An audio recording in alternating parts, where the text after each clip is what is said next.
मानसपूजा म्हणजे नेमकं काय आणि ती बाह्य पूजेपेक्षा कशी वेगळी?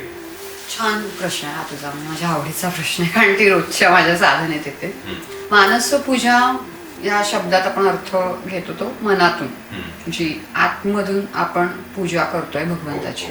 त्यात आपण डोळे मिटतो, डोळे मिटून आपण जे साक्षात आपल्याला भगवंतावरती षोडोपचार करायचा आहे ते आपण आतून करत असतो. म्हणजे समजा डोळे मी मिटले, आता डोळे मिटल्यानंतर मी म्हटलं की स्वामींची मूर्ती आहे समोर, स्वामींच्या मूर्तीला मी छानपैकी अगदी गंगा, नर्मदा, सावित्री सगळ्या मोठ्या मोठ्या नद्यांची मी जल कुंभाने भरले आहेत आणि त्यातून मी त्यांच्यावरती जो अभिषेक करत आहे त्याला आपण अमृतधारा असं म्हणतो, ते सोडत आहे. नंतर आपण त्यांना छानपैकी समजा दुधाने आंघोळ घालत आहोत.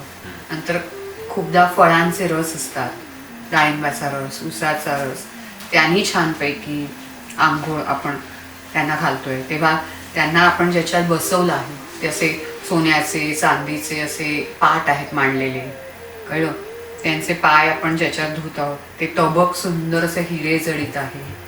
हे जे आपल्याला इच्छा असते, जे आपल्याला पाहायचं आहे, जे द्यायचं आहे महाराजांच्या समोर, ते आपण मानसपूजेतनं अगदी छान प्रकाराने बसून शांतपणे त्यांची पूजा अर्चना करू शकतो.